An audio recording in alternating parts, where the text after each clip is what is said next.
Hi, everyone. Good morning. Happy Wednesday. We're going to go ahead and get started today. The weather's cooling down here in Austin, Texas. A chilly 72 degrees as we fully welcome the fall. We've got people tuning in from all over campus: engineering, CNS, COLA, Del Med. Hello to our friends from pharmacy, LBJ, and education. My name is Ashley Jennings, and I serve as the managing director of the Texas Innovation Center, part of UT's new venture and technology commercialization team.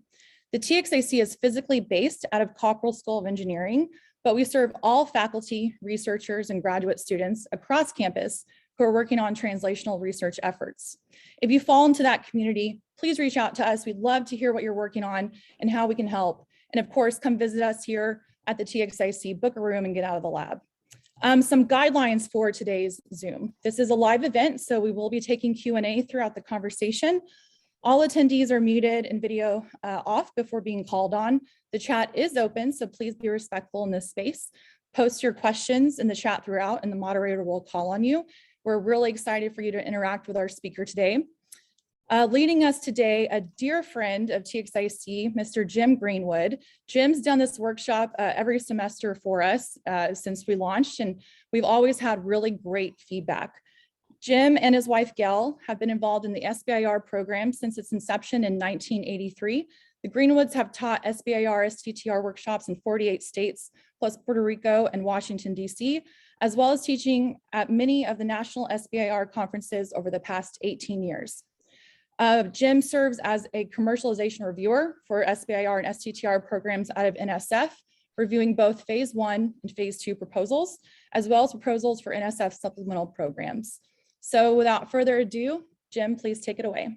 All right, thank you, Ashley. Morning, everyone. And yes, this is hump day, right? Wednesday, we're halfway to the weekend where we can get some free time to work on things like launching our businesses. Let me get to share screen here. Let's see. Okay, it's telling me one participant can share at a time. So I don't know if we have to do something to release that. No, just click on the green button, Jim. It should give you just the click on it. Okay. Oh, there we go. Okay. And I think this is the right one. Let's hope that that's the right share there. Amazing. There we go. Great. Thanks. Thank you, Javier. There we go. All right. So again, appreciate the opportunity to speak with you about SBIR, STTR. Ashley was telling me just before we got started that, you know, some of you might be repeat from previous webinars that we've done, and you're probably thinking maybe you can lip sync what I'm going to talk about. Well, it's not going to be that easy because these programs are constantly evolving, constantly changing.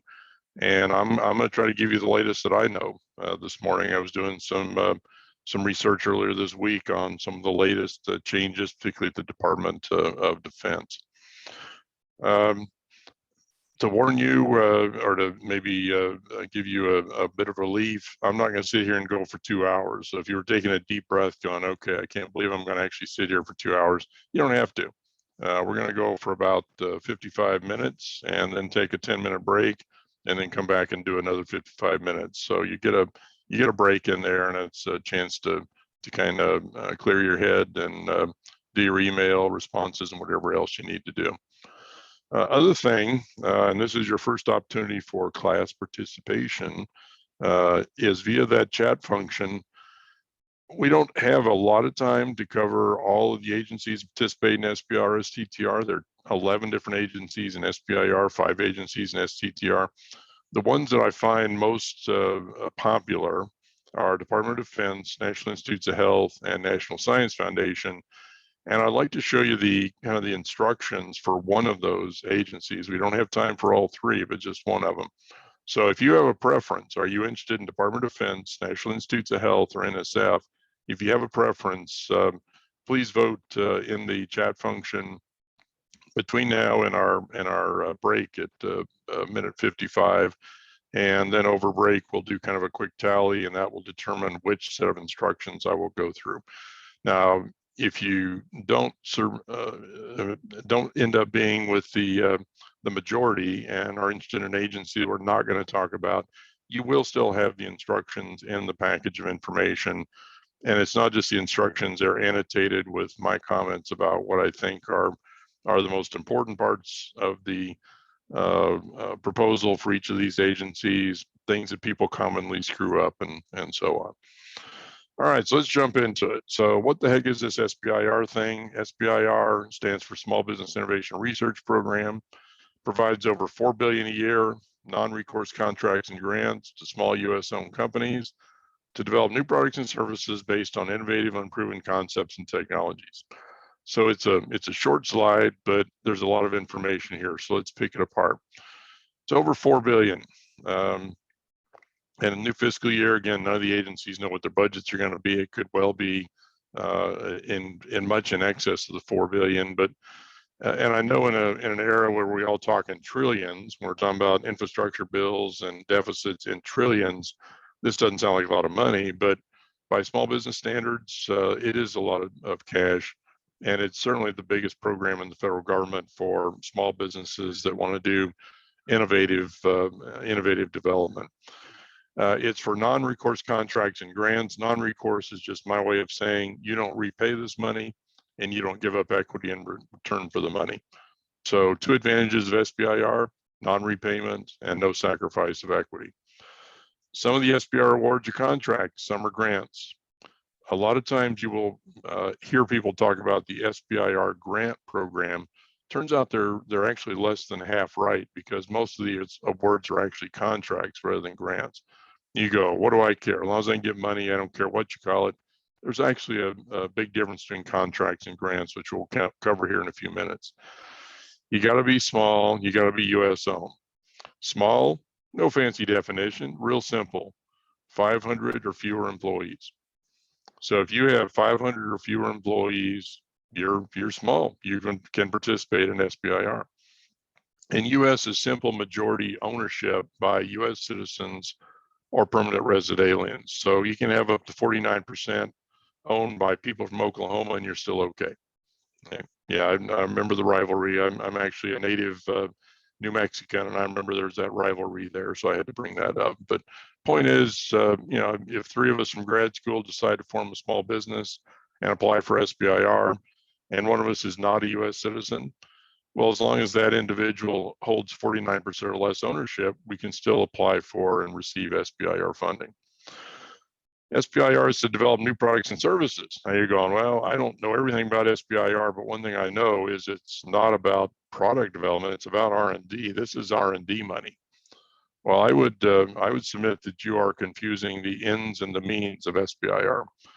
You are correct. The means of SBIR would be R&D, but the desired outcome or endpoint of an SBIR project, successful SBIR project, is you create products and services, or you improve existing products and services, or you get some capability into the hands of the warfighter. That's the outcome of a successful SBIR. So just doing research and writing it up, delivering a paper, putting it on your resume is not what they want from SBIR. You can do all that, but you then need to take the results of that research and put it into quote unquote useful applications, such as products and services. You want to do this on innovative, unproven concepts and technologies. 2 keywords there. One is innovative, right? Innovative, it's right there in the name of the program, Small Business Innovation Research Program. So you got to have innovative ideas that you present. So what do they mean by innovative? Oh no, come on guys, you really think that 11 different federal agencies are going to have a common definition of innovative? Heck, some of them don't even have an definition of innovative. Some, like NIH, NSF, delve fairly deep into it. And as Ashley told you, I'm a reviewer for National Science Foundation. It's not uncommon for an NSF review panel to talk about how innovative your project is, or whether it really does represent an innovation or not. So you want to be pretty clear what your agency is defining innovative as. If they don't give you a definition, then something new, different, outside the box, outside the norm would be probably an easy definition of innovative. The other key word in that last bullet is unproven. And here's where people screw up on SBIR proposals all the time. See, most of us, when we write a proposal to a potential client, what do we say? We're experts. We know how to do this. We've done it before. We've done it time and time again with great success. We will now do it for you. You emphasize that you know what you're doing and how to do it, and it's going to be a success. You know what this SBIR proposal needs to say? We don't know whether it's going to work or not. We don't know whether we can pull this off. We don't know whether this is going to be a success or not. And why are you saying that? Because it needs to be so, here's the word, innovative, that you don't know whether this idea is going to work. It's not been tried. It's not been proven before, or maybe it's been tried and it failed before, and you think you can now try it and be successful. So you need to write a proposal that has an element of technical risk and an element of unprovenness in it. And if you don't have that, you could be in real trouble submitting for SBIR. It's actually the theory behind why SBIR exists. The theory, again, is if you know it's going to work, it's proven, well, you should be able to get money for that anywhere. I said theory, guys, didn't say reality. I said theory is you ought to be able to get money anywhere for proven ideas. It's the unproven ideas, the things that are technically risky, that's hard to get funded. And that's why SBIR exists, is to fund those kinds of projects. So you want to propose unproven innovations. Okay. All right, if that's SBIR, what's this STTR thing? There are lots of other differences, but here's a key one. SBIR allows you to subcontract to other entities, including universities. It allows it. It's not required. It's allowed. If you need to subcontract some of the work, that's fine under SBIR. STTR, you have to subcontract. It's not optional. You have to. It is required. And it is to the tune of at least 30% of the research has to be subcontracted. So that's the main difference. SBIR allows subcontracting, STTR mandates it. Again, what are your requirements? We've talked about some of these. You can subcontract up to 1/3 of your phase 1 SBIR, up to 50% of your phase 2 SBIR. You can sub to pretty much anybody, but again, you don't have to sub to anybody if you don't need to. You can sub to for-profits. You can sub to nonprofits. You can sub to large entities. I'll show you here in a minute, very large prime contractors of the Department of Defense are interested in subcontracting to you. And you can even subcontract to an individual who has a consulting business. And this is often a faculty member that does some consulting on the side, and you sub some of the work to them as a consultant. It can be under SBIR, this sub can be foreign, but the R&D typically will have to be done in the United States. Some of the agencies will make narrow exceptions to that, but figure the research is going to have to be done in the United States. That's SBIR. STTR, again, you have to subcontract, and the amount you have to subcontract is at least 30% of the project and no more than 60% of the project.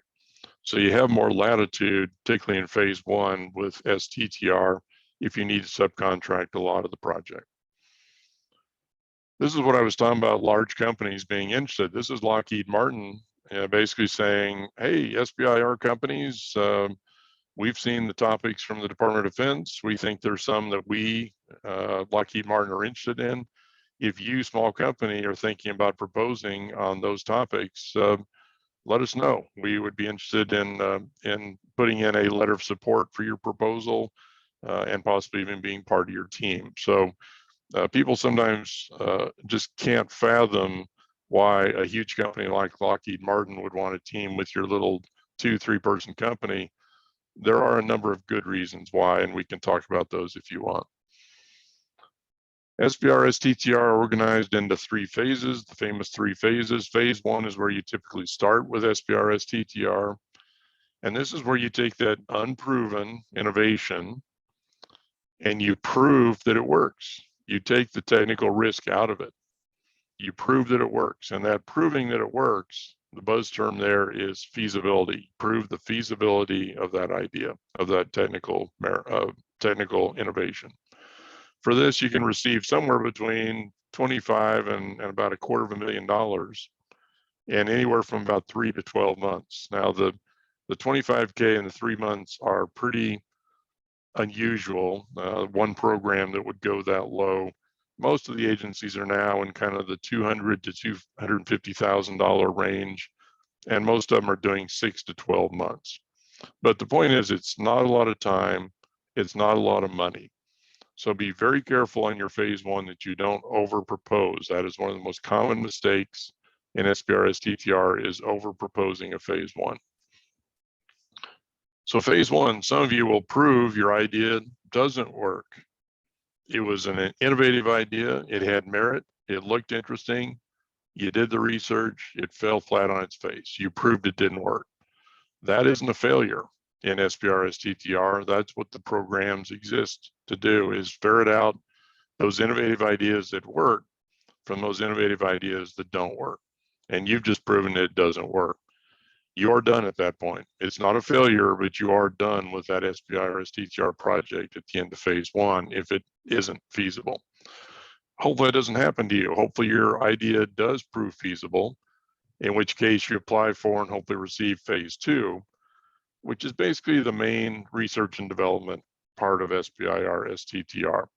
So phase one, $250,000 for 6 to 12 months. Phase two, millions of dollars and multiple years. So you got more time to really roll up your sleeves and delve into the R&D in phase two. Phase three then is take it to the marketplace, commercialize it, create products and services. How much SBIR money for this phase? STTR money? Not one penny. No SBIR STTR funds for phase three. You go, great, so how am I going to fund that? Well, that's where you turn to traditional non-SBIR sources. Vulture capitalists, angel investors, friends, families, and fools, your corporate resources. And don't forget that the federal government has lots of money other than SBIR STTR.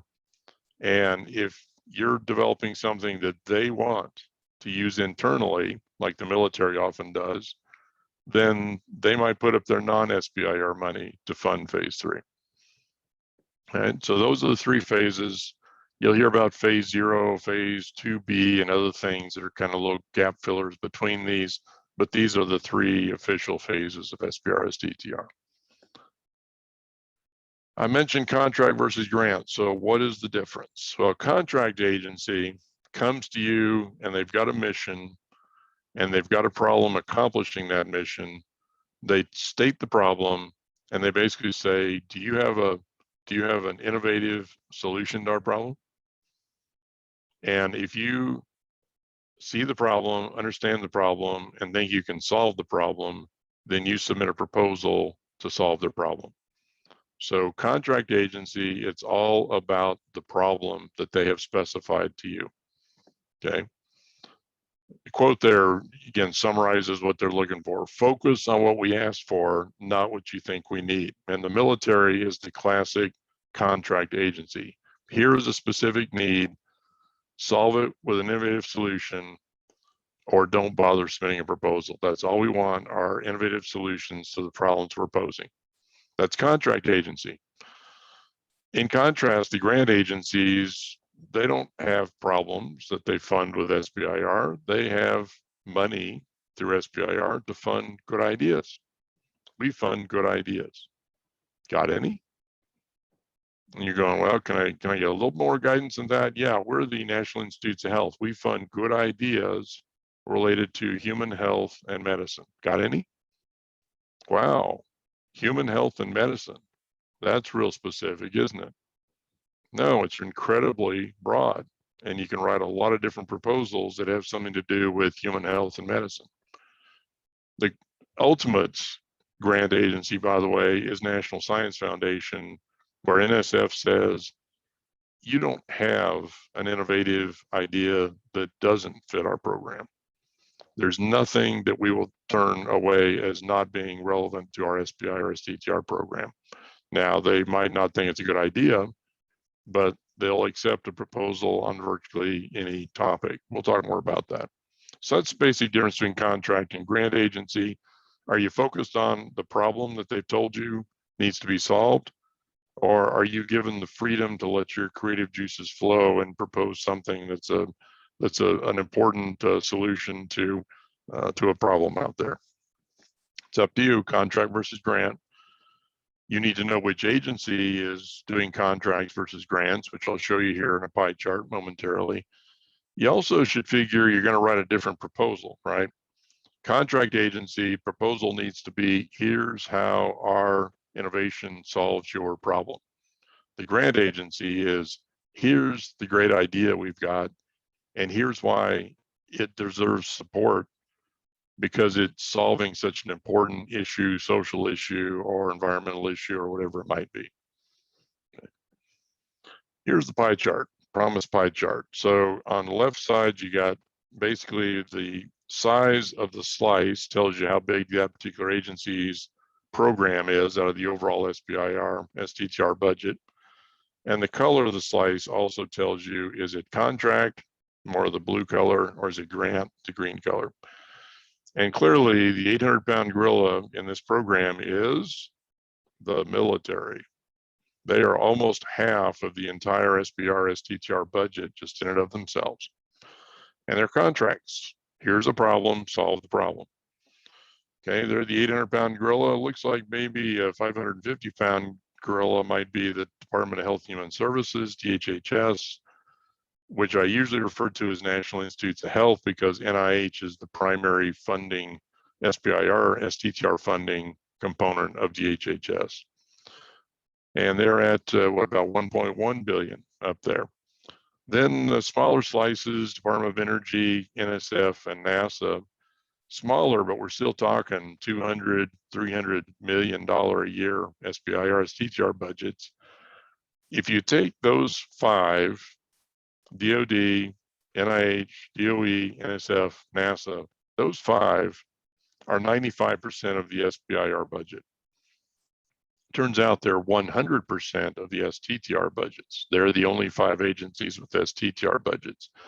So the big five, and these are the ones that appear on the top half of the chart on the right side, the big five have 95% of the SBIR funds and 100% of the STTR funds. The remainder are 6 agencies that are all grouped in those tiny, tiny little slices you see there at about 1 o'clock on the pie chart. You know, Department of Agriculture, who is very proud to be the largest of the small agencies, 27 million, compared to Department of Defense, you know, measured in billions. Department of Ag is 27 million. Gives you an idea how small the small agencies are compared to the big ones. And the smallest agency down there is EPA with a skinny little $4 million budget, which again, if you're making $200,000 phase ones and $1 million phase 2 awards, you can see how limited that budget is. Again, we have hopefully time in the next hour to talk about what the instructions look like to apply to DOD, NIH, or NSF. If one of those is preferable to you, please use the chat function and vote for which one you'd rather see. Only time for one. So when do all these agencies want your proposal? Well, there's just one day every year, and it's a hellacious day because you got to write all these proposals, right? No, it doesn't work that way. Different agencies, 11 different agencies, they got 11 different schedules. In fact, some of them have multiple schedules. So you got more like 15 schedules by the time you take into all the variances. So you got some like Ag, Department of Agriculture, first one up there. The solicitation came out within the past 2 weeks, and your proposal is due on the 3rd of November. So fall is the time to apply to Department of Agriculture. Come down to Department of Defense, you can see they've got 3 solicitations per year, requests for proposals, if you will, 3 times per year. The current one came out on August 25th, and proposals are due 21st of next month of October. Farther down, Department of Energy has 2 solicitations per year. We're in the middle of the first one right now, with proposals due on October 12th. NIH has 3 due dates per year. September 6th, you just missed that one. So the next opportunity is January 5th, and after that will be April 5th. And then the bottom of the page, NSF has 4 what they call windows. Windows open and then windows shut. So the current window opened on the 3rd of September, and it will be open until the 2nd of December. So you got a couple of months before that window closes. So different agencies, different time frames, schedules change modestly year to year. And I'm showing you one on there in red ink for the National Institutes of Health contract program. See, 95% of their SBIR program is grants, but they got a little 5% contract program. And that request for proposals or solicitation came out in early August with due date in October. So the dates have been updated from what are in your slides. An important text box up there, DoD, even though they've got 3 solicitations per year, we're seeing more and more components of the military doing what are called out of cycle solicitations.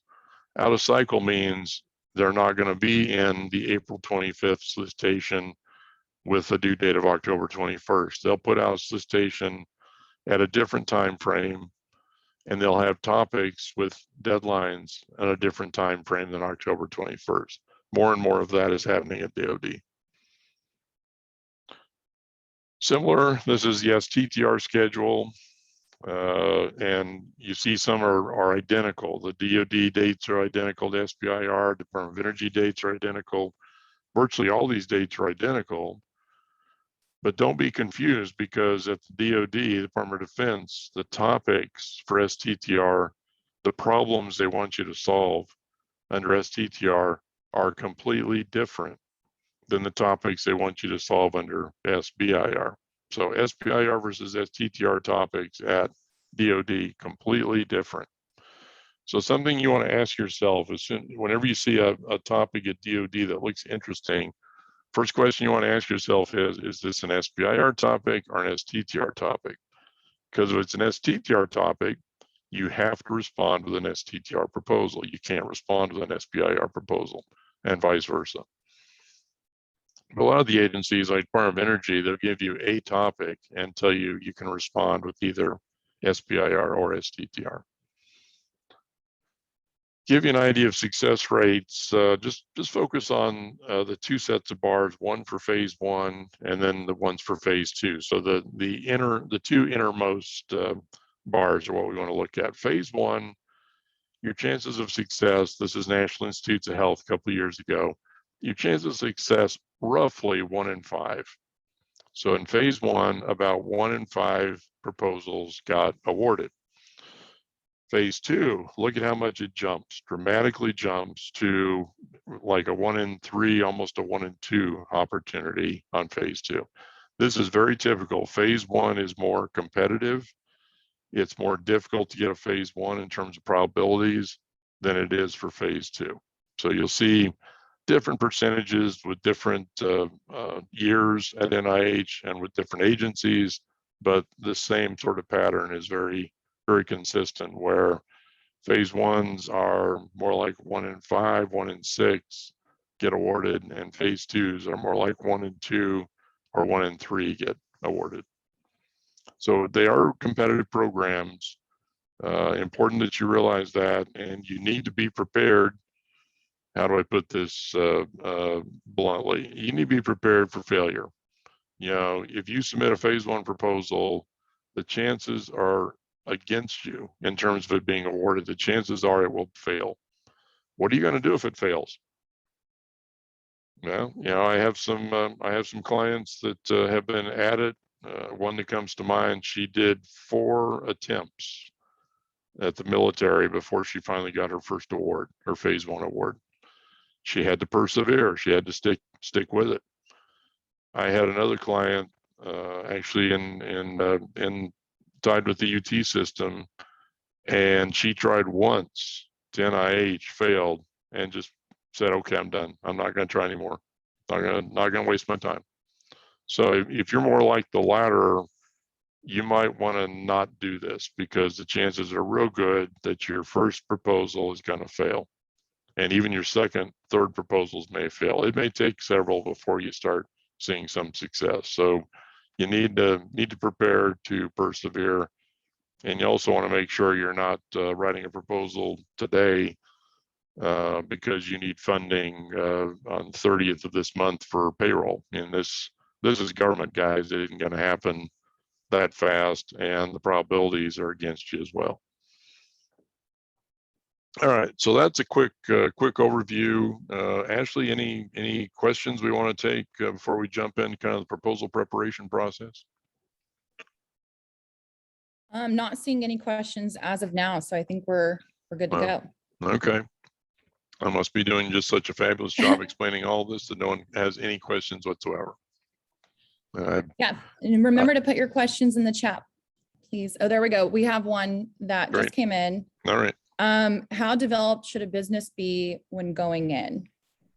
You will need to, and this is a soft need, you need to have the company organized. It needs to be legally organized.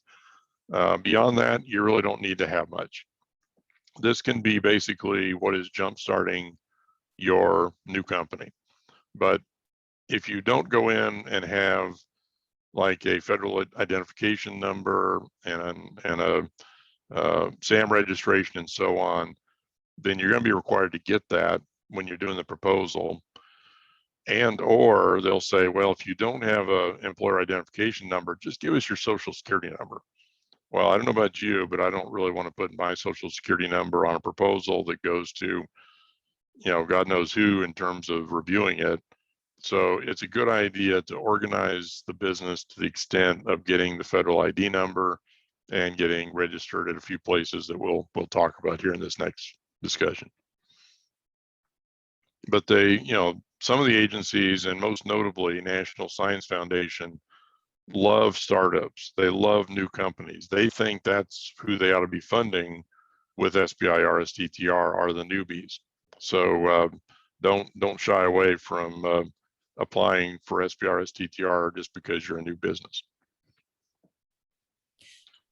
Jim, right. one more quick Sure. question. Okay. What might be considered too far along to get a phase one? It's an interesting question because in part, I think the answer is how you present your innovation in your proposal. I had a guy the other day, and he basically said, we've already developed the technology, we prove it works, got a working prototype, and really phase one's just kind of a straightforward, scale up of what we already know. And I'm reading this going, guy, you've just basically told them don't give you the money because you've said you've already proven it. You said it's straightforward, which says it doesn't have any technical risk. And you're saying you're just scaling. You're not doing anything but that. And what I recommended to him was, if that's really the case, then you don't need to be going for SBIR. But if there's some unknowns, there's some things that keep you up at night. There are things that don't work as well as they need to have a viable product. That's what you write about in phase one. That's what you write about in the proposal. So to this question, if again, your idea is completely developed and fully understood and has already been proven to work for this particular application, then you shouldn't be going for SBIR, STTR. But if you've got a proven technology and now you're going to see if you can adapt it to fill in the blank, the warfighter, or adapt it to the new reality of a global warming situation, or some new application, and you don't know whether it can be adapted to the new application, there's your phase one, is the uncertainty of whether this new idea, this new innovation can be adapted to a particular application, and you talk about that. So long answer, Ashley, but short version would be, it's got to be, you can't have it completely proven in the application that you intend to put it into.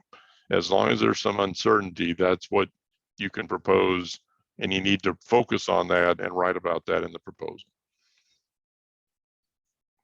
All right, and people, are we getting any votes on DOD and NIH and NSF? Has anyone expressed any preferences there, Ashley? We are. There's it's a Good. close call between DOD and NIH. Okay. So All right. why don't we go ahead and between those two, maybe. Okay. All right. So Hi. still got time, guys. You got probably another half hour. Put in your votes. Again, we'll cover one agency in terms of the instructions for their proposal, and it's you know, which one we get the most requests for. Okay. And got to do that by the time we come back from our break at the top of the hour here. All right, so let's jump into a 7-step process for developing a phase 1 proposal. And again, this is very abbreviated. This is something in our full workshops we spend, you know, half a day on this, and we're going to spend about an hour and 20 minutes on it. So we're going to move pretty quickly. But first thing you got to do is find a topic. You know, you can't just send in an unsolicited proposal and just say, hey, I've been thinking about something. Here it is. Give me some money. They don't take those. It needs to be submitted in response to a request for proposals or solicitation, RFP, whatever you want to call it.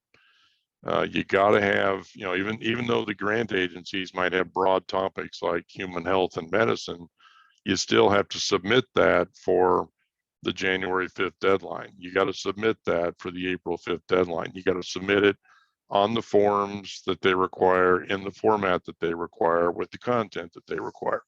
So you can't just send in an unsolicited proposal. You got to respond to a solicitation. Now, solicitation is the general term that is used in SBIR for what you and I might call a request for proposal or RFP. It's solicitation. But some agencies have chosen to use other terms. So DOE, Department of Energy, and NIH, like FOA, Funding Opportunities Announcement. The military is experimenting with a number of things, including Broad Agency Announcement, BAA, and a couple of other terms I'll define for you later.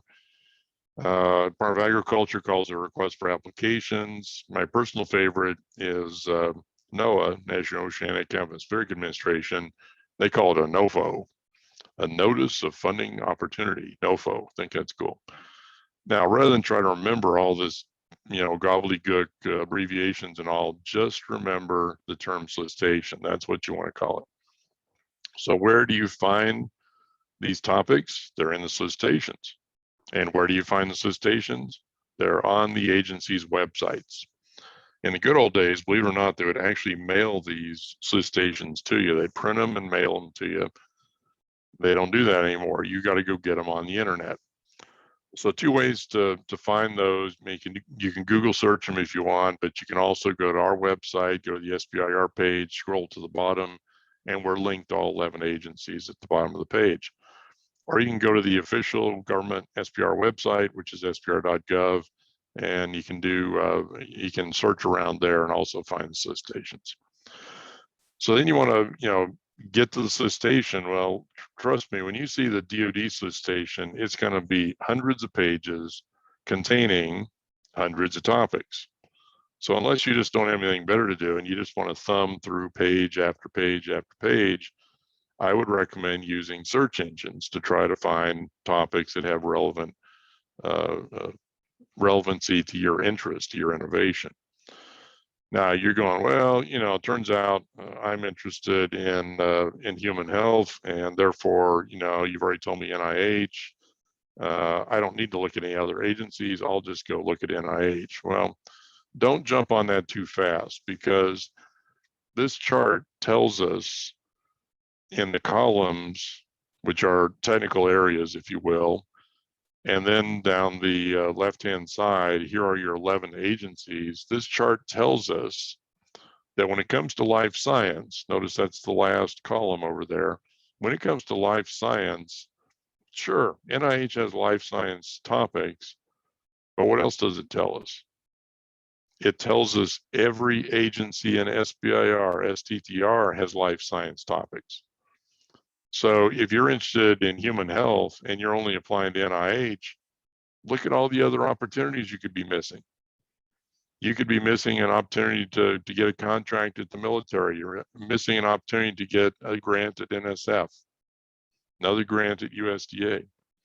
So please don't get too smart and say, oh, well, you know, I'm working in the area of alternative energy, therefore I'm going to look only at Department of Energy. Well, again, look at that third from the right column on energy. Once again, most agencies have energy related topics.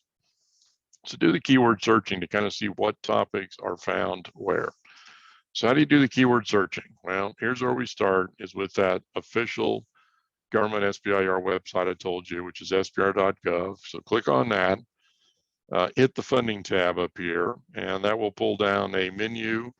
And what you want is to tell it to that you want to look at topics and you want to look at open topics. So click on open. It gives you a screen. It's not very fancy, but it gives you a screen, and you will basically type in my example, I typed in nuclear and hit search. And when I hit search, I got 4 hits. Well, it's, you know, it's not a lot, but, you know, at least something. And then I started looking at the hits, and it's like, wow, these are all like nuclear medicine type topics. They're not, you know, I thought nuclear, I thought like nuclear weapons and detection of nuclear weapons and so on. You know, I wasn't expecting the health side. Where are the nuclear weapons? Well, here's a warning to us. On the left side, it tells you how many topics, how many nuclear topics there are from the Department of Defense. And how many are there? 0, zippo, not a single topic. Now, this was done when the military had a major solicitation out.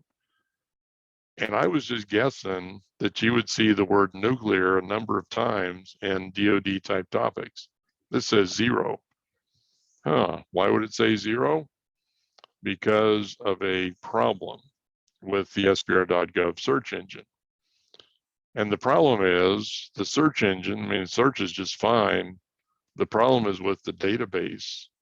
It doesn't always have the database containing all the topics.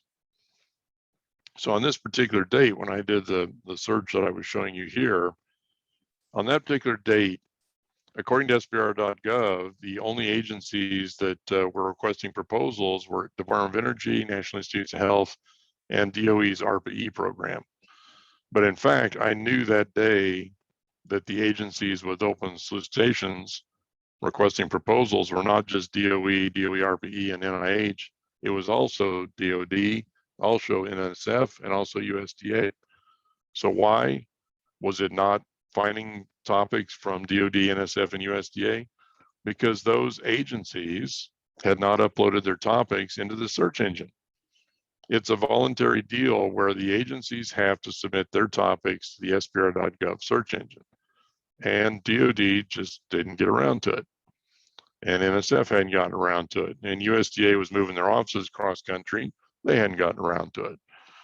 So I'm warning you that the official government search engine at SBIR.gov can be extremely, I'll be polite, limited in its capabilities, because the agencies are not good about uploading their databases. Okay. All right. So what else would you do? And let's say we're searching on DoD. Where would we search? Well, let me pose this in the context of a question. How many search engines should it take to find DoD topics? What do you think?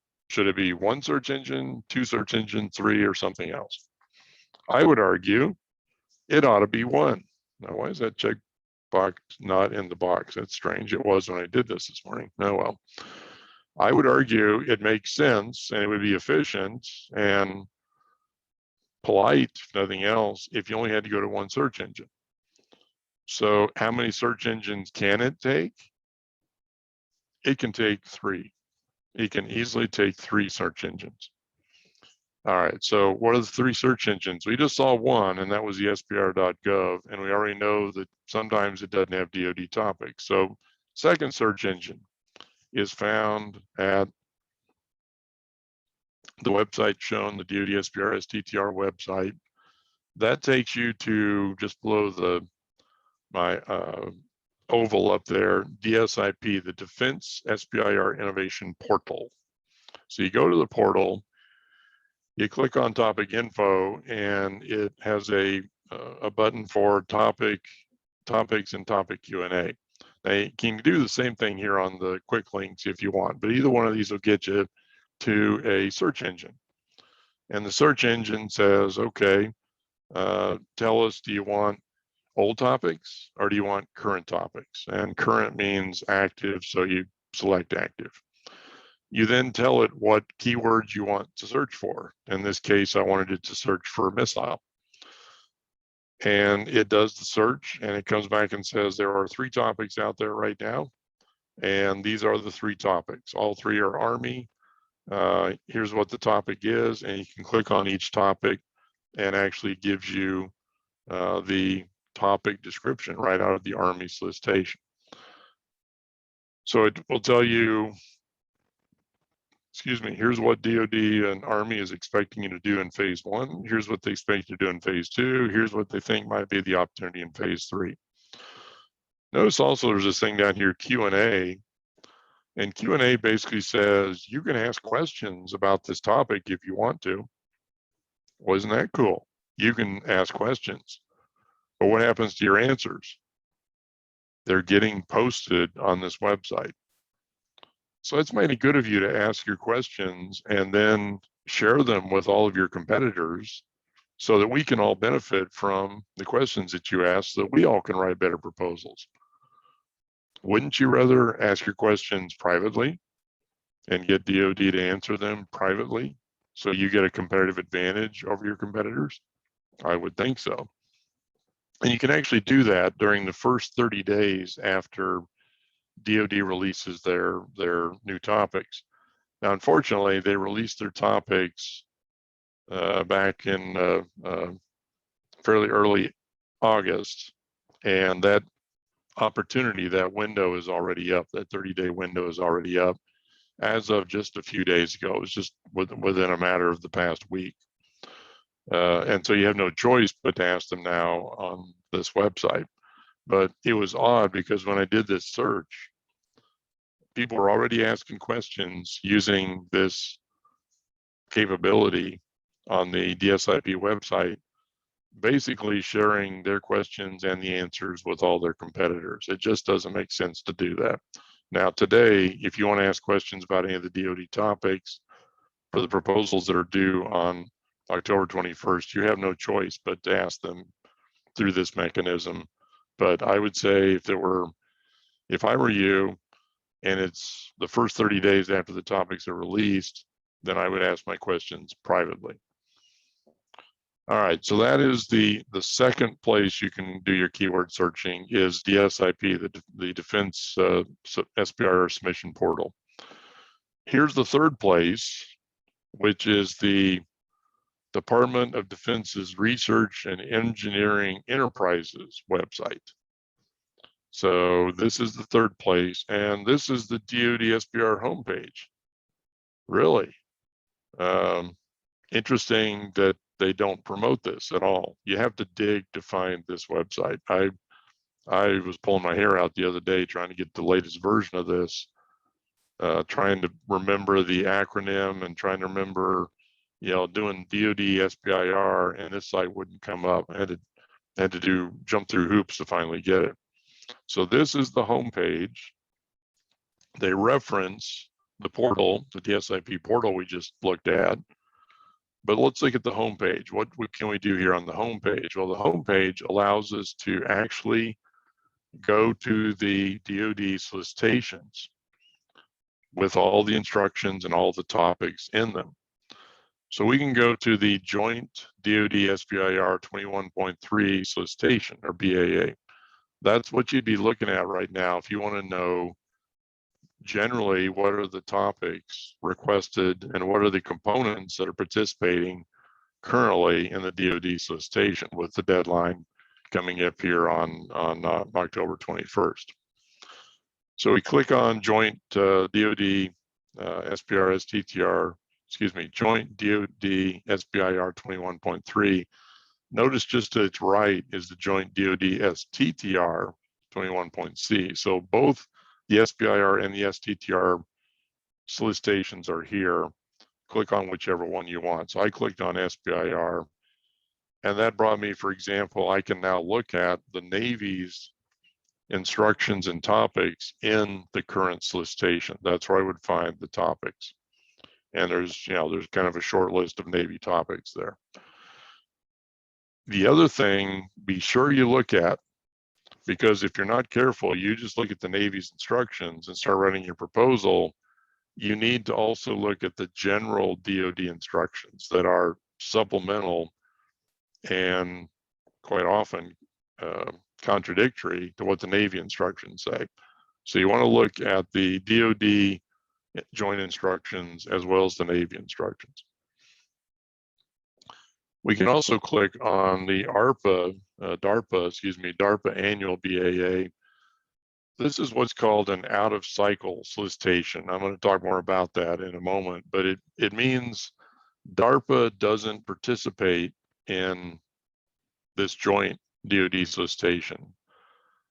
They put out a solicitation or BAA once a year, and then periodically issue topics that you can submit proposals on, just whenever they want to, kind of randomly, rather than, again, for very specific 3 deadlines that the joint DoD SBIR solicitation would do.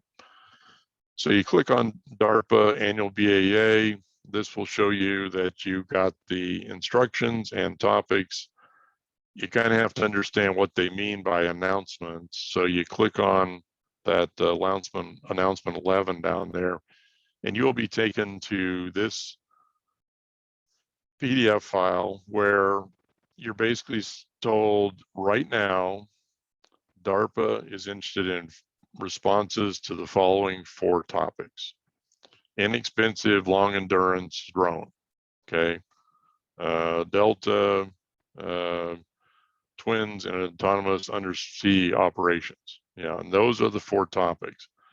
And to see the actual discussion of what they mean by an inexpensive long endurance drone, you now click on the website shown there, the URL shown there. It also gives you instructions that are specific to that topic. So the instructions vary from one topic to the next. So this gives you the latest topics that you can respond to. And it tells you that this list is actually due. God, they're confusing how they do that. I'm sorry, I'm just kind of beating my head against the wall. The general DoD solicitation, the deadline is October 21st. And the deadline for this one is October 12th. So, yeah, I'm sure they didn't do that on purpose, but talk about being confusing, that you're trying to remember, is it October 12th or October 21st? Well, it depends on whether you're proposing to DARPA under the special solicitation or under the Navy or one of the agencies under the general 21.3 solicitation, which would be the 12th. So or the 21st, excuse me. I'm getting confused already. So that's what they mean by announcements here under the DARPA would be, that's a link to the actual topics. And the other thing you want to pull down then is the instructions. So let's show what the instructions would be when we look at those. When you click on the instructions, it takes you to sam.gov. SAM is a pain in the patoot. This is one of the major websites that you got to deal with in SBIR STTR, and it's not easy to maneuver through. So let me show you where you would get the instructions here. So you're directed by this, by clicking on instructions, you're directed to this site. And at least we know it's for DARPA. So it told us DARPA down here. You will click on and it's actually shown below here on this, excuse me, is not shown, it's below on where I'm showing on the slide here. You click on that, which will take you to these attachments. And you're looking at the attachments going, okay, which one of these would be instructions? would that be amendment -3? Or would that be amendment -02? Or is that the disclosure of offers ownership or control by foreign government? Or is it amendment -01? Or is it the HR 001121S0007 PDF? And none of these titles for these files make any sense whatsoever. So you end up clicking on these individually and seeing what it is, and then figuring one of them will eventually be a set of instructions that actually help you understand how to put together the DARPA proposal. Let me just pause for a minute, and you go, wow, that was painful. And my response is, you're right, it is painful. And it doesn't need to be painful. It's the dang bureaucrats in the federal government have made this more painful. It used to be pretty easy to do this at DOD, and they have made it incredibly painful.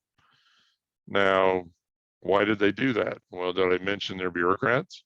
Okay, that's answer number one. Answer number two is they don't get a lot of complaints because guess what? If I'm a seasoned DOD SBIR competitor, I know all these idiosyncrasies and the dumb way that this thing is organized, and I know how to manipulate that. And you come along, newcomer, and you're thinking about submitting a proposal to the military. Oh, so you're thinking about competing with me for these limited SBIR dollars. Well, I don't like that. I don't want competition. So I kind of like this complexity because some of you that were thinking about applying for DOD SBIR will now be discouraged from doing so. So boy, as a seasoned DOD SBIR competitor, you're not going to find me complaining about this mess because I like it. It keeps you out. It discourages you from coming in. So it angers me that they've created this mess, and unfortunately, I don't see a real incentive for them cleaning up this mess anytime soon, unfortunately. Ashley, any questions? Sure. Yes, just two quick questions while we're tallying the final votes. Can you submit multiple proposals on different innovations to the same agency? Maybe. I'd have to know more about the specific situation. If, for example, we're submitting to the military and the military says we need a solution to the inexpensive drone topic that we just saw for DARPA. You cannot come in with a proposal that says, well, I think we can make it cheaper by using lighter batteries. And you can't then submit another proposal that says, well, the other thing I'm thinking is we might be able to make it cheaper by shortening the wings. You can't put in two proposals on the same military topic. You got to say, or what the military says, whichever idea you think has the most merit, submit that proposal. Don't send another one. Now, so there's a situation where you can only submit one proposal on one topic. Now, if it's NSF and NSF has a topic called space, and you got an idea for something involving space tourism, and you got another idea involving making the moon a permanent settlement, and you got another idea for using something orbiting the moon as a temporary way station before you go to Mars, you could write all three of those proposals and submit all three. They're all going in under the space topic, but they're for very different projects, and that would be allowed. So it kind of depends on the agency. And I would say as a rule of thumb, the more specific the topic is, the less likely they're going to accept multiple proposals from you on that particular topic. Great. And then final question, because I know we're at the top of the hour before a break. Can you jump into phase 2 immediately? And maybe you might be getting to this later, but. Quick answer is in most agencies, no. You have to go through phase 1. And the two agencies where the answer is yes, you can skip phase 1, jump straight to phase 2. The two agencies that can do that are the military and NIH through something called direct to phase 2. And I call it DTP2. Direct to phase 2 allows you to skip phase 1, go straight to phase 2. But Very limited, just those two agencies, and even at the military, it's not on all topics. They will tell you which topics they will allow that sort of skipping to occur. Great, thank All right. you. And we have all votes in, so. Great. All right. So tell us who won.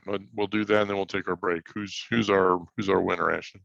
Yeah, so NSF actually pulled ahead with 10 votes, followed by NIH with Really? 7 and DoD with 6. So Well, NSF NSF. wasn't even in the running a while ago, and they came to lead. Wow, I'm impressed. Okay. All right. Well, that again, for those interested in the NIH and the military, the instructions are still in these materials with annotated comments throughout. So you still have that. But when we come back, when we're talking about instructions, we'll focus on NSF's instructions. Let's go ahead and take our 10-minute break. I've got 11:02. So let's go to 11:12 and come back. Let's just make it round 11:10. We'll just round it off to 11:10. Let's come back at 11:10 and we'll pick up the discussion at that time.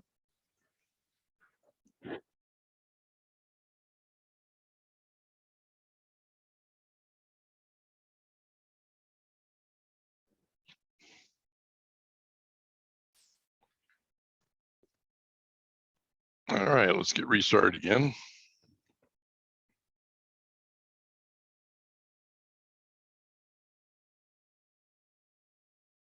Oh, that's interesting.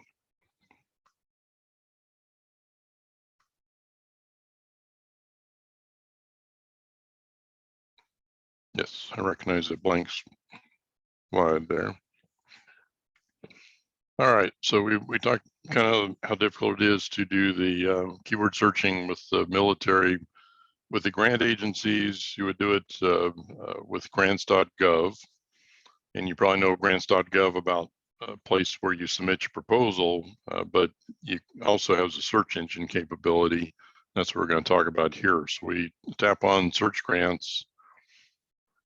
We then look for fairly extensive menu down the left side, and we can hit search. Once we've put in whatever we want to categorize, I got 4 hits. And what I was looking for was, and this was obviously about a year ago, I was looking for what agencies had COVID related topics, but also SBIR. Excuse me. So I came back with 4 hits. And the first one looked like an actual solicitation. Some of the others don't look as such, like the third one there. I don't know quite what that is exactly, but this one looked pretty good. So I click on the first one, and it takes me to this view the opportunity, and there's a synopsis, and you look at it, and it's like, okay, it's SBIR phase 1, but then you have to go to related documents, click on that tab, and that takes you to, here are the documents related to that SBIR. And now there are 2 different files or 2 different documents there. And, what is full announcement versus second solicitation? We pretty much have to click on them to figure out what that means. And ultimately you find it's the second solicitation, and voila, it finally takes you to the USDA solicitation for SBIR to know that, yeah, they are interested in COVID. But it was kind of like the almost like SAM a while ago, where we had to go through all these multiple layers. Same thing with grants.gov. You got to go through multiple layers with some really convoluted instructions to get down to this point and finally know where the keyword search has led you. So bottom line is, you got to find a topic, and it's not as easy as it should be, and it's not as easy as it used to be, but nothing you and I can do about it. You just have to learn how to work with the system within SBIR, STTR, unfortunately. So hopefully we find our topic, and now we want to talk with the agency reps. You go, well, why would I talk to them? I've got the topic. Well, you oftentimes can learn more than what the topic says. It also gives you more of a feel for the agency and the people in the agency, which kind of tells you, gee, do I want to work with these people or not? And sometimes it's because they tell you to. They tell you that you ought to be calling us. Why aren't you calling us? We didn't get a call from you. We expect you to get a call from you. So in general, you want to be talking to them in advance. Who you want to be talking to is usually not the SBIR office. They are usually the ones responsible for receiving proposals, getting them reviewed, get the contracts or grants in place and so on, but they're not actually interested in the technical work. That's going to be someone else. Program officer, program director, military, the term tends to be TPOC, technical point of contact, topic manager, somebody that's over the technical side. When do you want to talk to them? Well, the grant agencies, you can talk to them anytime you want to, versus the contract agencies are very restricted on when it's allowed and when it's not. As I said a while ago, we can talk to the military the first 30 days after they issue a solicitation, but then after that, we can't. We have to ask our questions via the submission portal. In general, you know, if you have to ask your questions via email, then you have to. But my choice, if I'm given an option, is to try to have that conversation, if you will, verbally over the phone rather than in writing as an email, for two reasons. One is people will say things they won't write down. Actually, three reasons. The second is people will put body language, if you will, into what they say as opposed to what they write. So there's more, you hear more chuckles and snorts and bad attitude and sarcasm and all in a voice than you would in an email. And the third reason is if someone's going to give you, say, 15 minutes of their time, do you want 15 minutes of their time talking, or do you want 15 minutes of their time typing? Most people can talk a lot faster than they can type, so you get more information in 15 minutes if they're talking over the phone than if they're typing. Two agencies require that you have communication with them before you submit a proposal. One is the Department of Energy that requires that you submit a letter of intent before you can even submit a proposal to them. And National Science Foundation relatively recently has required what's called a project pitch, where you have to submit an executive summary of your project and submit it to NSF. It will then be reviewed by one of their program managers within a 3-week time period. And the response back is either an invitation to submit your full proposal or a non-invite, meaning that you cannot submit the proposal and will have to revise and resubmit the pitch if you're interested. All other agencies besides these two, pretty much allow you to submit a proposal regardless of any communication you've had in advance. Need to know your agency, no two are alike. You know, DoD, it's within DoD that you get a lot of variability, and it's constantly changing. So this is an old example, but if you look down the cost column, some of them are, you know, 111,000, here's 140,000, here's 150,000, here's 75,000. You know, all these different dollar amounts, duration, some are 6 months, some are 2 months, some are 12 months. Some require the phase 1 option, some don't allow it. And the technical business assistance, it's not even available for some. Others, it's 5,000, others 6,500. And this is all within DoD. Yeah, not even looking outside DoD. And a lot of variation and constantly changing. This is the, you know, one solicitation that came out from DoD. This is not the current one. Warn you, it's not the current one, but one in the past. I diagrammed it, and this is all of the bits and pieces that were found in that solicitation. And so if you find it kind of your head swimming when you're trying to figure out what to do with the DoD solicitation and where topics are and how to respond, what the proposal looks like, you know, this chart ought to show you why that is. It's complicated. There's a lot of moving parts here to any given solicitation and in each component of the military participating therein.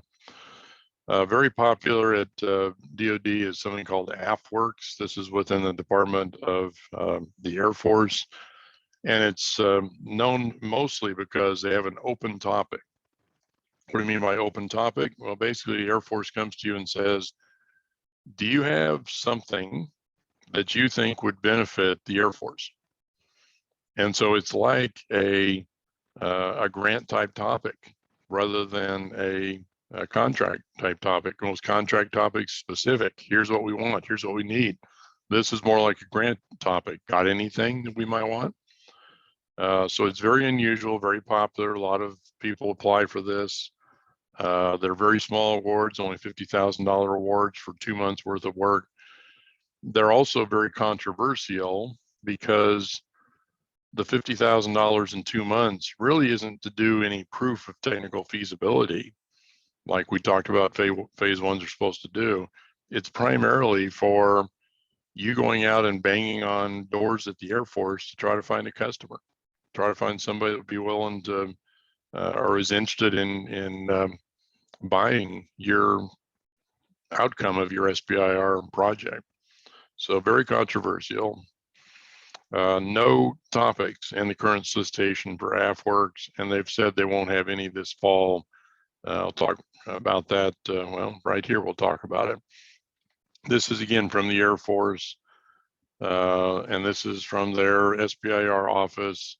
And, you know, heads up, we're not participating in the current solicitation cycle. But where they go on to say, but we'll return with many new innovations to the small business programs in early 2022. Many new innovations.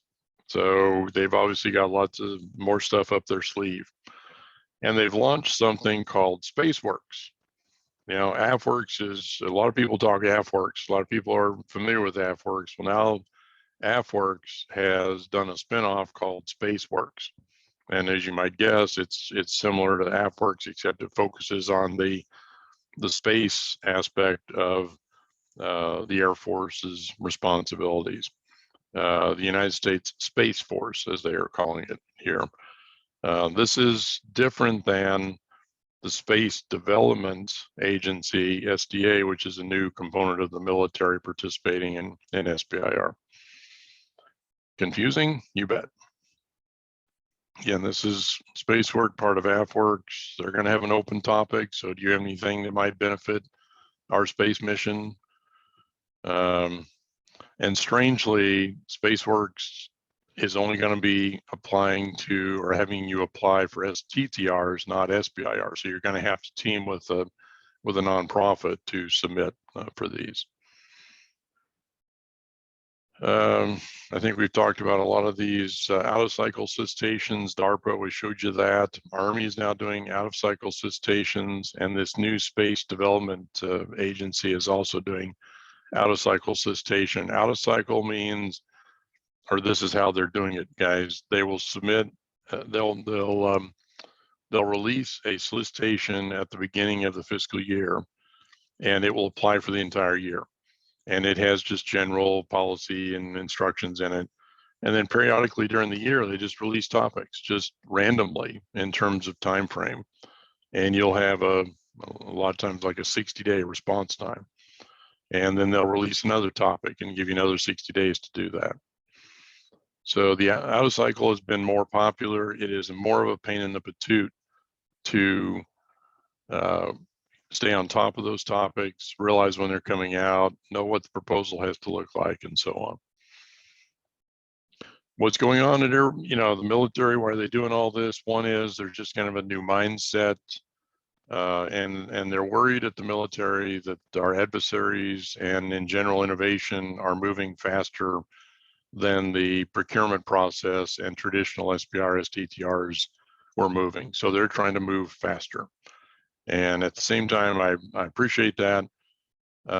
They've been very derogatory and insulting towards others in SBIR, STTR, including in their own Air Force agency, and have really cut some corners that probably are not smart to cut because they could lead to some let's just say some legal repercussions. Other changes have occurred because they brought on a new contractor to run the submission portal, and that has not gone nearly as well as it should have. Jim, all right, other quick go ahead, question. Ashley. Oh, Yeah. Are we diving into the NSF now? I was just checking in to see if we were also going to do an NSF focus. I know Excellent timing for that question. As a matter of fact, we are, Ashley. So NSF, we fund almost anything that's a high quality project. So again, they're very broad. you gotta stay within the 24 topics, right? But look at how broad these topics are. Artificial intelligence, you know, Internet of Things, sensors, incredibly broad. And if you don't see yourself fitting into any of these broad topics, you're going to fit in number 24, which is other. All right. So you got 23 that are very broad, and then you got 24th is other. So you're going to fit in there, and they're very proud of that you can't come up with an idea that isn't going to fit into one of their topics. Now remember, two-step process. You gotta put together this pitch and submit it to NSF. It's an executive summary. Like there are 3 sections to it, and then total is like 1,500 words, I believe. They're like 3 sections of 500 words each. Or anyway, it's about 1,500 words total, and submit it. And you have to get that submitted and get a proposal invitation before you can submit the full proposal. You're allowed to submit 1 proposal per quarter or per quarterly solicitation cycle. There we go. And remember, the current one is through early December. So between now and early December, you could submit 1 proposal. So in my example I gave you before break that you could submit 3 proposals to NSF under the space topic, that would have to be spaced. It'd have to be spaced out over multiple quarterly windows. They would not accept that at one time, certainly. Letters of support, very important on an NSF, basically from commercialization supporters, meaning potential customers, potential licensees, potential funders. So letters of commercialization support, they're not looking for letters supporting the technology, the innovation, the science, if you will. They'll judge that. They feel very comfortable judging that, but they do appreciate insights from potential customers, potential funders, or potential licensees that say there's a market opportunity. This is a good idea from a commercialization standpoint. NSF also has a boot camp that you can participate in. In fact, this is interesting. When you read the solicitation, they highly encourage participation in this boot camp where you will do customer discovery. You will spend most of that time doing customer discovery. Highly encouraged. Now, highly encouraged in my book says you better do it. You better include that in your NSF proposal. Now, in the NSF website says it's required. There's no highly encouraged, it's required. So an inconsistency between their website and their solicitation, but I think the message is the same, which is you should have up to $20,000 in your budget, your phase 1 budget, and an intention and a desire, stated desire to participate in the boot camp.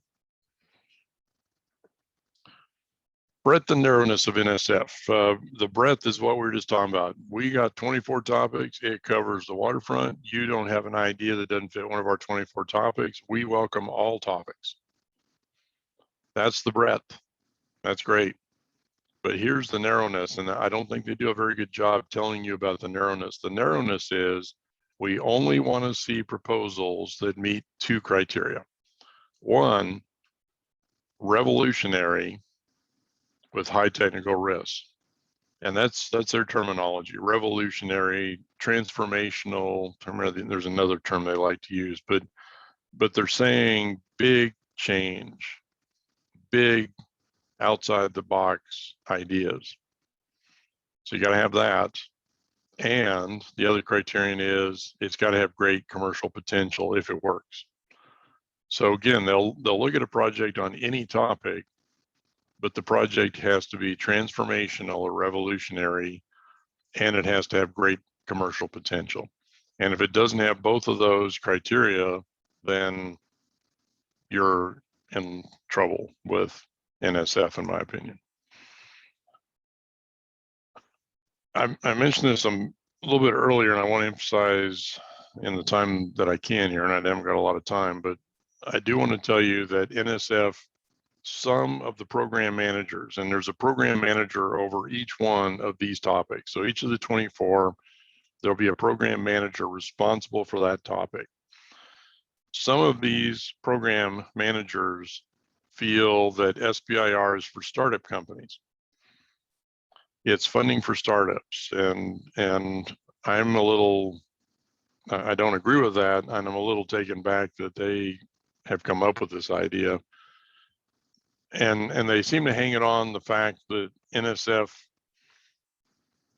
wants to call their SBIR STTR program America's Seed Fund. And it's supposed to be seed funding, right?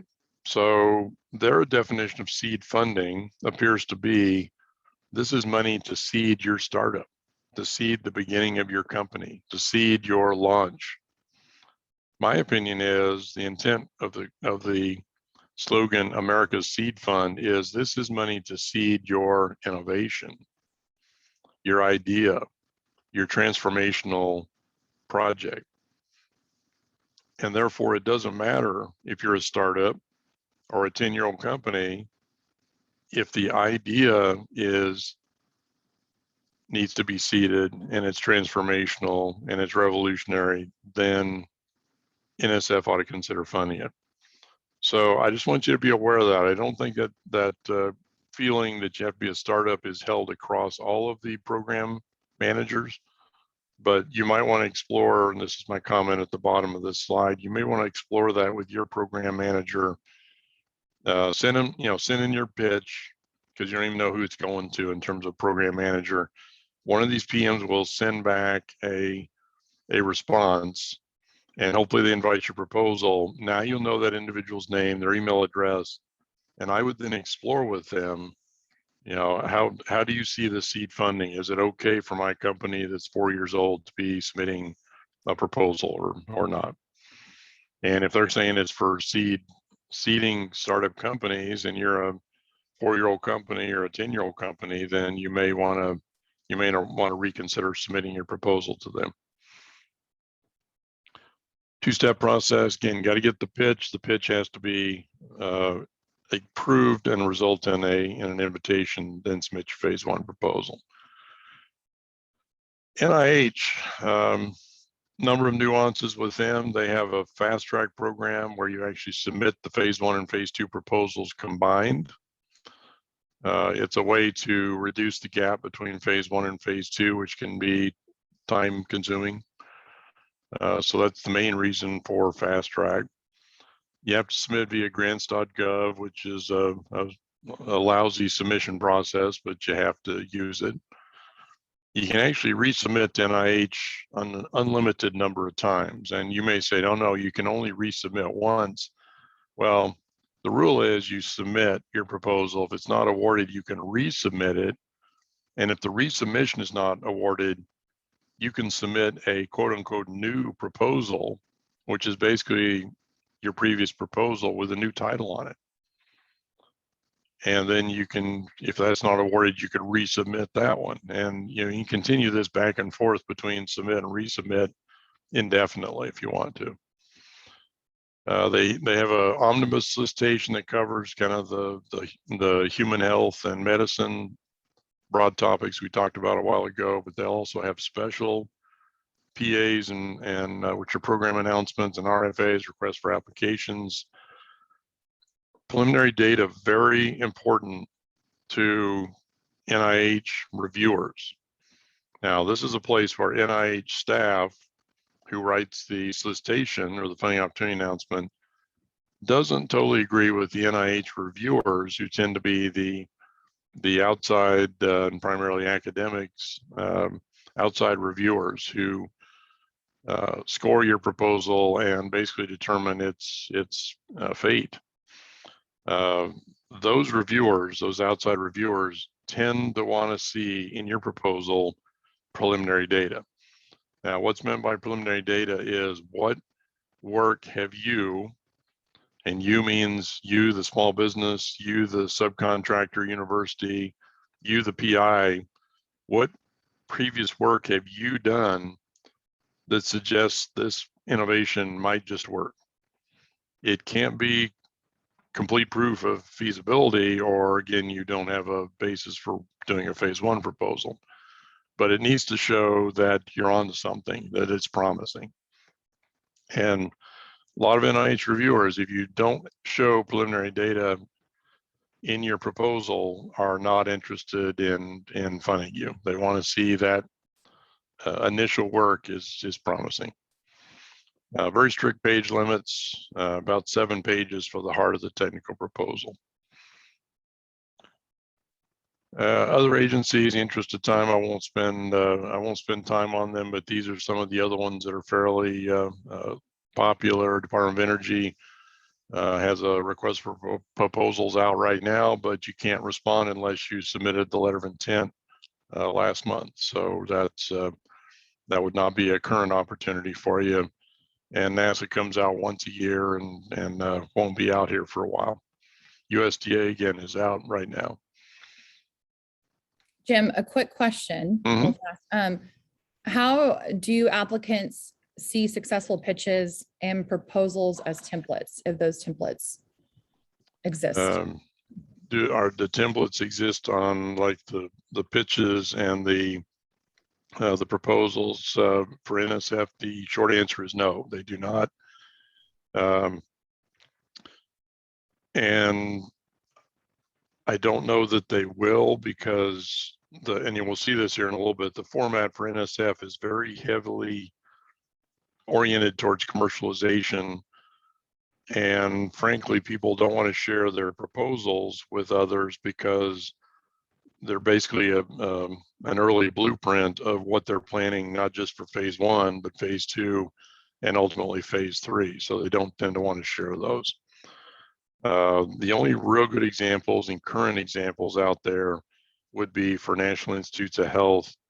And I believe, let me look real quick, I think I give you a URL for those toward the end of the,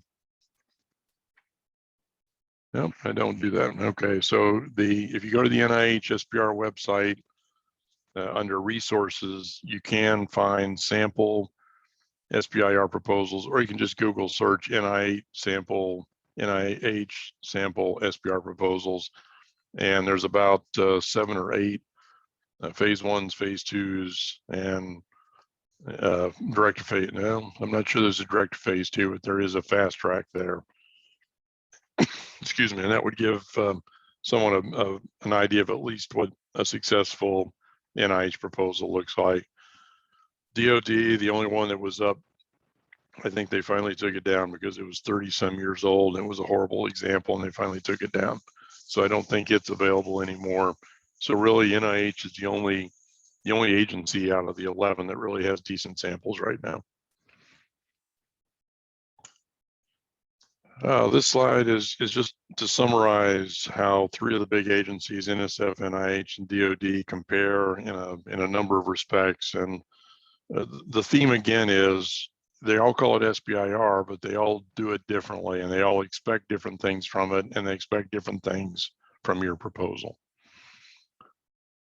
It's just basically telling you to go to solicitation. We've talked about that. All right, so you find a topic, you talk with the agency reps, you feel good about talking to them, they answered some questions, got some important questions answered. Now get your company all registered at the agency so you can submit your proposal. The agencies are requesting, all of them require electronic submission, and they are requesting that you register, or I should say requiring, they're not requesting, they're requiring you to register at up to 6 different places before you can submit your proposal. And I've listed those for NIH, NSF, and DOD up there. And again, NIH is the worst in terms of there being 6. So you got to get the employer identification number. It used to be done in Bradstreet. It is now the unique government identifier that they're just implementing now. You got to get registered on SAM, you got to get registered on grants.gov, got to register on ERA Commons and on SBIR.gov. And if you're not registered on all 6 places, they won't accept your proposal. So get this done, start it early, because something like the SAM registration can take a couple of weeks to become effective. So if you're waiting until the last minute, you might not get the registrations done before the deadline. All right. Electronic submission, again, grants.gov is used by the grant agencies. And I mean, I wouldn't talk like this, but one program manager commenting grants.gov sucks. And that summarizes it. Another way of looking at it is grants.gov has a help desk. It's open 24/7. Because that's how bad grants.gov is it requires 24/7 support, because you always get these error messages that make no sense. 24/7 except major federal holidays. All right. And this is just the military saying we've got, a new portal you have to get registered on, and you also have to be registered on login. But they're claiming that all this will be very seamless, and your DoD submission registration will transfer over to login. And I haven't heard anybody say to the contrary, so I guess this has worked. All right, so you get registered for electronic submission. Now you got a draft proposal. Typical sections that agencies are going to want to see something about significance, the importance. Why is this project valuable? Why is there a big problem that needs to be dealt with? Innovation needs to be addressed. Why is this? How does this qualify as innovation under the Small Business Innovation Research Program? Is your team qualified? Your PI, your consultants, your subcontractors, your other staffers, are they qualified to do this project? What are your aims or objectives? Aims tends to be the term NIH uses. Objectives would be what the other 10 agencies use. What are your aims or objectives for phase one? And then finally, how are you going to go about the phase one in terms of the actual tasks, activities that will lead to completion or meeting those objectives or aims that you talk about? So all of the agencies pretty much want a proposal that includes those items. What is inconsistent from one agency to the next is how much attention they put on commercialization. And as you can see here, NIH, it's a couple of paragraphs. NSF is 4 to 6 pages. So it varies dramatically from one agency to the next, with those being the two extremes being NIH and NSF. If you think your proposal, when it gets submitted, just immediately goes to the review panel to be evaluated and scored, you would be mistaken. Your proposal will originally, as it's taken into the agency, will be originally given to the rules police. You know the rules police. They're the police responsible for seeing if you complied with the rules. And if you didn't follow the rules, i.e. the instructions, guess what the rules police do? They throw your proposal out. So you need to realize when your proposal first shows up, it goes to the rules police, and their job is not to evaluate and consider the technical merits of your project or its commercialization potential. Their job is to see if you followed the rules. And if you didn't follow the rules, your proposal gets thrown out by the rules police. Okay, so hopefully you get past the rules police. Then it goes to the technical reviewers, and they evaluate the quality of the research as well as the commercialization potential. And they do it in different ways. They have different scoring mechanisms, but those are the two things that they're predominantly looking at. And out of that, step number 2 is going to be some sort of score, and it may be numeric with the bigger number the better, or it can be numeric with the smaller number being better, like golf. It can be excellent, very good, good, fair, poor scoring. It can be a variety of things. But what you're hoping for coming out of number 2 is at least a fundable score, meaning you're in the running to get funded. You're one of the better ones. You have a real good chance of getting an award. But then you got to go through step number 3, which is picking the winners based on priorities. And look at the numbers down there in the example. You got 641 proposals that the DOE reviewers said these are good proposals and deserve to be funded. 641 of them. But what can DOE actually afford to fund? Well, only about a third of that, or about 229 of the 641. So that says that there are going to be over 400 proposals that are worthy, but aren't going to get funded.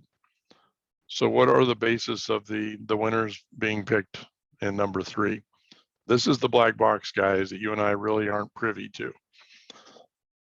However, I would say that if you were to qualify as a woman-owned business, a minority-owned business, a disabled veteran-owned business, located in a hub zone, an enterprise zone, that will help you if you're one of the 641 fundables to become one of the 229 who actually gets funded. So again, it's merit-driven. Programs are merit-driven. The best projects get picked. But if there's a tiebreaker between you and another project that's of equal technical merits, then your proposal will be given priority if you qualify woman-owned, minority-owned, disabled veteran, et cetera. So be sure to indicate any such demographic characteristics that you qualify for. And it's self-certification, by the way. You don't have to have an 8A or anything like that. This is an example of what the rules police will use, number of hours that the PI has, of all the boxes on the cover been checked, et cetera. And it says, if you don't meet all these requirements, your proposal will be declined. So follow the instructions, okay? Helps get you through past the rules police. It also helps you organize the proposal the way the reviewer wants to see it. Now, this is where we're going to jump through a bunch of pages, guys, because I've got the instructions in here for actually DOD and then NIH before we get down to NSF. So let me see if I can at least give you an approximate slide number that we're going to go to. We're going to go down to roughly slide number 80, 86, 87, somewhere in there. So I'll just kind of walk through here, but if you can jump ahead in your file to 86, 87, there should be an org chart that looks similar to this for NSF. So here's the DOD format. Here are the DOD instructions with my annotated comments. And that goes on for a number of pages here. Caution DOD that you need to be in compliance with both the general DOD instructions and the individual components instructions, meaning the Air Force, Army, Navy, et cetera. NIH uses this manual, proposal writing manual, for telling you what goes into the proposal. And it's the version F that you currently want. And again, this shows NIH format. And I try to show you at least some of the major parts of the NIH proposal. And again, it's all annotated. So we bounce down through that and finally get down to, this is the org chart for NSF. And again, it's around 86, 87, somewhere in there in terms of slide number. And you can distinguish it because inside the blue box on the left side, it says NSF fast lane. Or you look on the right side and you got the 5 boxes kind of combined into a single PDF file. Either one of those might show you that you're on NSF. So this is kind of the organization, the NSF proposal. Basically, anything that's blue is going to be a form from the NSF's online submission system called Fastlane. And then anything that's green is going to be a PDF file that you are creating. So you're going to create a lot of stuff as well as fill out a bunch of forms to complete this proposal. What's shown in the dotted or dashed box is the technical heart of the proposal. And that's what I'm going to focus on here in my comments. Again, I have annotated and this is the most recent instructions for the current time period, and a lot of annotations here. Top of page 2, here are the program officers, program directors. One of these people will look at your project pitch when you send it in and respond to you. You don't know which one is going to do that until you've submitted your pitch and get their feedback, but it'll be one of these people. Let's see, let's keep going down to, and then part of the problem with NSF is you keep going to sections called instructions. It says something about instructions, but then there aren't any instructions. You have to keep going. So what you want to do is you want to come down to, and I'll give you the annotated comment number. This would be, look at comment JG33. So on my comments on the right side, JG33, the project pitch includes. So this shows you what goes into the pitch that you need to submit to NSF. And it's, okay, there's 4 sections. All right, so 500 for R&D, technical innovation, 500 for objectives and challenges, 250 words for commercialization, and 250 on the company or team, for a total of 1,500 words. Okay, then come on down. Here's the registrations, comment JG44. So this tells you what the registrations are and gives you website links to where to go to get registered. And finally here at JG47, so I've already gone through 46 comments before I finally get to the instructions. And this is with cutting, considerable text out of the solicitation. But finally on comment number 47, here are the instructions. Cover sheet, name, address, phone number sort of thing. Project summary, comment JG49. This is, they tell you it's not an abstract, but basically it's an abstract, 1 page. And then the bottom of this page, JG53, is the project description. Minimum of 10 pages, maximum 15 pages. You ought to be real close, right up against that 15 pages, because you have to cover the following items. And nicely, they give you some idea of how long each of these sections should be. So the first section of the project project description here is the elevator pitch, not to exceed 1 page, and 3 things: who's the customer, what's the value proposition to the customer, and what's the innovation. So it's a 1-pager that covers all of those topics. And it's commercialization oriented, very much commercialization oriented. So this technical project description starts with commercialization. It then goes into the commercial opportunity. Well, again, that's commercialization. So the project description continues to be very oriented towards commercialization. Commercial opportunity, somewhere between 2 and 4 pages. Talk about the market, talk about the business economics. How have you validated that there's a market opportunity here? How do you know that people really want what you're proposing to develop? What are your key key commercialization risks? So we have to talk about technical risks in the technical proposal, but this is commercialization. So talk about your commercialization risks. What is your approach to commercialization? Is it going to be license it? You're going to build it and sell it? You're going to have somebody else build it and you're going to sell it? What are the resources needed to do that? And what's your plan to get the resources you need to be able to implement your commercialization plan? So, between the elevator pitch and commercial opportunity, the first 5 pages of this 15-page project description is commercialization. And that's an odd format for folks that are expecting to see a technical proposal. It starts about the technology. That's not how NSF wants you to approach it. They want to start talking about commercialization first.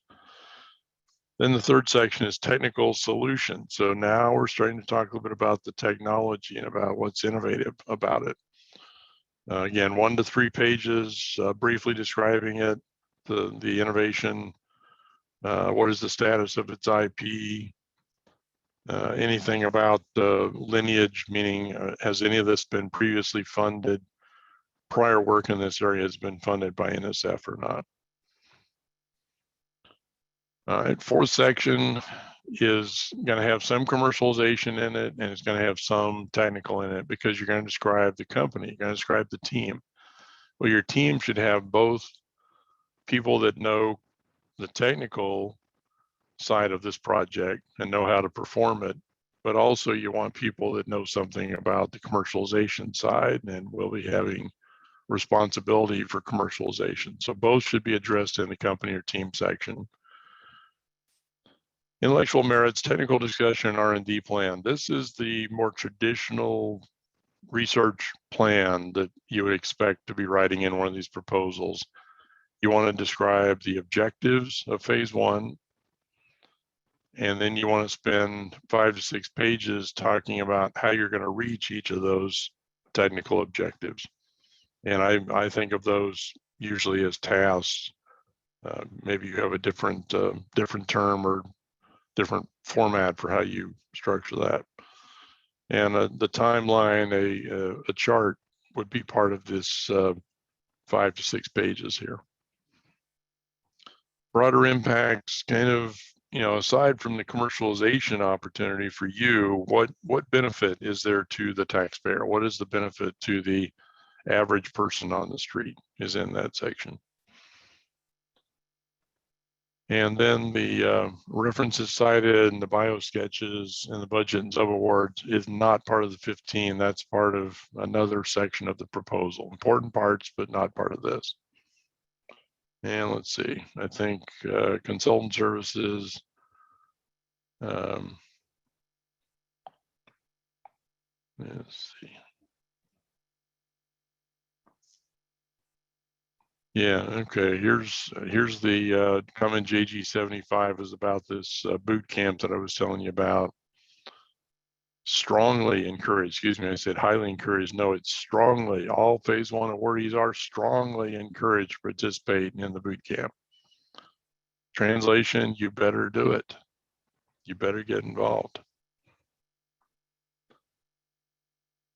And then it goes into line I, and from that point forward, kind of looking at the budget or cost proposal part of the phase 1.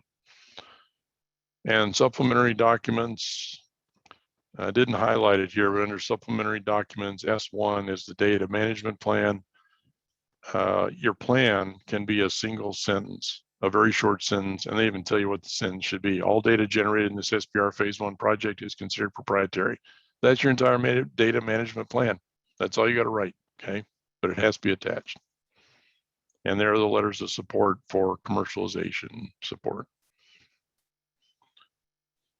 Okay, so we found a topic, we talked with the agency, we got registered, we draft proposal. Now, before you submit this thing, get somebody to take a look at it, because if you're like most of us, you use spell checker, but you hopefully don't trust spell checker. These are, in the interest of time, I won't go through all these, but a lot of these are ones where spell checker was trusted and it came back to haunt the SBIR company. This was a recent one. It was a proposal about a new way of splinting broken arms, broken limbs, and they were touting the experience and qualifications of the PI, and they were trying to say that the PI was trained in advanced splinting, but they had misspelled it, and they said they were trained in advanced spitting. Well, when spell checker saw spitting, it's okay with that. It's a perfectly normal word. So. And again, a spell checker caught none of these, and the point is you really need a humanoid to avoid those sorts of errors. We recommend you get an outsider to take a look at this thing before you submit it. Someone who has not been involved in writing the drafts. Now that might be inside the business.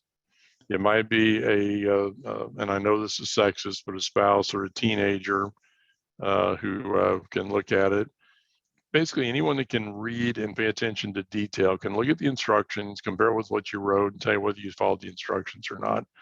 And it has to be someone willing to criticize you rather than just pat you on the back and tell you how great you are.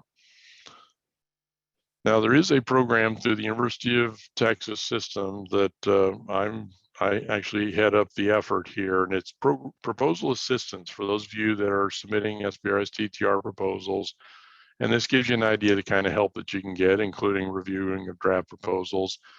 There's no charge for me to help you with these things, but there has to be a UT connection to the project. And typically that means it's a UT technology that's being transferred or licensed, or it is UT faculty, students, or staff who are involved in the project, and or it's from the Austin Technology Incubator. Any of those are adequate connections to UT that justify UT funding me to help you with that proposal. You know, and just in general, we've gotten, I think, some pretty good results and pretty good feedback from folks that are happy with it. If you're interested in pursuing this further, you have my email address on the front of this packet of slides, and you can reach out and contact me if you wish. No, we don't write SBIR STTR proposals for clients. So if you're looking for somebody to write one, I don't do that. All right, submit before the deadline. I say 5 days. Why? Because pipelines get clogged. Years ago, maybe 4 or 5 years ago, DoD's submission portal crashed because everybody was submitting at the same time at the last minute. Things will go wrong. I mean, that's just the way it is. Things will go wrong. Grants.gov has idiosyncrasies. SAM has idiosyncrasies. This new employer identification number, or unique identification number, has idiosyncrasies. You're just really running a risk that your proposal will run into some kind of problems when you're submitting it, and you won't have time to correct them if you wait till the last minute. And the help desk, which I highly recommend if you're submitting using grants.gov, I highly recommend using the help desk to answer questions. You can't reach people on help desks when the deadlines are hours away because they're backlogged answering questions and trying to troubleshoot for your fellow competitors that are having problems. So I'd recommend you start the upload maybe 5 days in advance. If that sounds extreme, make it 3 days. 3 days would work. Finally, select get a debriefing. Let's try again. Get a debriefing after the winners are announced. Basically, SBIR STTR is structured that after proposals have been submitted, evaluated, winners have been selected, non-winners are entitled to what's called a debriefing. And the debriefing points out the strengths and weaknesses of your proposal in the eyes of the reviewers. It also is very valuable in deciding what to do differently next time when you write another proposal. And it can be used if this is an opportunity to resubmit this proposal. The debrief can also be helpful in deciding, does this have merit to resubmit this proposal? Should I resubmit it? Always ask for the debrief, win or lose, and the grant agencies, remember contract versus grant, the grant agencies tend to send it to you, a debriefing, win or lose. And I'm giving you some advice and typical mistakes that are made. Here's DOD's, here's from NSF, and also for NIH. Number 7, I would emphasize, don't over propose phase 1. People do that a lot. They try to put too much into the phase 1 effort, given the modest budget and the short time frame that's allowed. Sample proposals, be careful looking at them because oftentimes you're looking at a sample that won for some reason other than why yours is going to win. Okay. I think I'm over a couple of minutes, Ashley, but we still have, I'll take a couple of questions if folks want to hang in there for a couple of minutes and take last minute questions. Yeah, we just have 2 final questions in the chat. Can you speak to the boot camp that you were referring to on the NSF side, and how to get in? And then do you work with alum? Okay. The boot camp is similar to I-Corps, if you've heard of I-Corps, which means it has an emphasis on customer discovery, which means what they want you doing is spending a lot of your time calling on potential customers, suppliers, competitors, funders, and saying, here's my innovation, here's why I think it's going to be a success in the market, what do you think? And a lot of times the customer discovery comes back telling you that you're wrong. You didn't understand what the market truly wanted. And that's one of the big values of customer discovery, is discovering that the market has different priorities or interests or needs than you thought they did. So very valuable to do. The way you request it is basically in your NSF budget page, you put it under other direct costs, and you just put in Beat the Odds Boot Camp, and you put in $10,000 if it's just your company that's going to participate. If you have a subcontractor on the project and they also are going to participate, then you can ask for another 10 grand. So you can ask for a total of 20 grand. It does count towards the grant maximum. So I think the grant maximum is still 256,000. So if you were to ask for the 10,000 for yourself to participate, then you're going to be asking for 246,000, or excuse me, you're going to have 246,000 for your other costs of actually doing the phase 1 research, as well as your fee and your indirect costs. And I didn't catch the second half of that question. In terms of your services, do you also work with alum of UT? Well, that's an interesting question. That's a good question. What I would recommend, whoever asked that, if you would like, shoot me that question via my email address. It's on the front cover of all the materials here. In fact, why don't I, rather than showing you a blank screen, I can show you that in case you don't have that readily available. Shoot me that question via my email address, and I will ask it of the UT system, the people that I work for, and confirm whether that's allowed or not. I don't know the answer. I've not been asked before. Jim, thank you so much. Thank you everyone who joined today. We'll be sending this recording out, and please visit us here at TXIC. If you want to get out of the lab, we'd love to hear what you're working on. And yeah, have a great rest of your week, everyone. Thank you. Thanks, Ashley.